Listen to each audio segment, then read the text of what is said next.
جو جس انداز میں بولتا ہے اس کی اپنی ذات کی نمائندگی ہو رہی ہوتی ہے کہ وہ اصل میں ہے کیا چیز.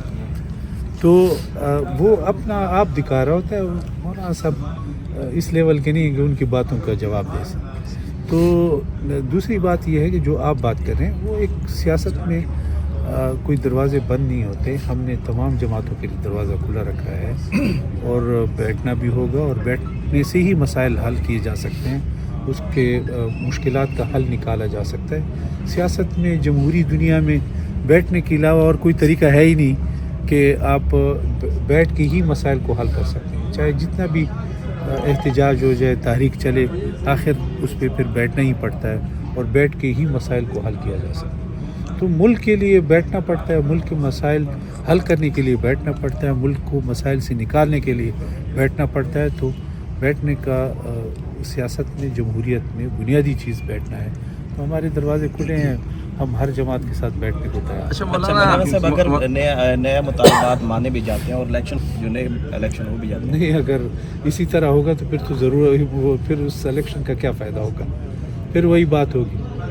تو بنیادی مقصد ہی یہی ہے کہ اگر ہم اتنا اس کو لوگوں تک اس بات کو پہنچانے کی کوشش کر رہے ہیں اور عوام کی نمائندگی کی بات کر رہے ہیں، عوام کے حق کی بات کر رہے ہیں، تو مقصد یہ ہے کہ وہ دوبارہ نہ ہو. اگر وہ بھی دوبارہ کریں گے تو پھر وہ بھی میرے خیال میں عقل سے بالکل فارغ ہوں گے کہ اتنا کچھ ہونے کے باوجود بھی وہی کچھ ہوتا رہے. اچھا مولانا، جمعیت جو ہے وہ اسٹیبلشمنٹ سے ہٹ کے سیاسی میدان میں مسائل کے حل چاہتی ہے، اور پی ٹی آئی ابھی تک حکومت کے ساتھ مذاکرات کرنے کے باوجود بھی وہ اسٹیبلشمنٹس کے ساتھ بیٹھنا اور ان کے ساتھ مسائل حل کرنے کی دیکھیے، تو پھر میں یہ نہیں کہتا کہ کوئی اسٹیبلشمنٹ ہمارے ملک سے کوئی باہر نہیں ہے. ہمارے ملک کے ادارے کے لوگ ہیں اور جمعیت علماء اسلام کبھی یہ نہیں چاہتی.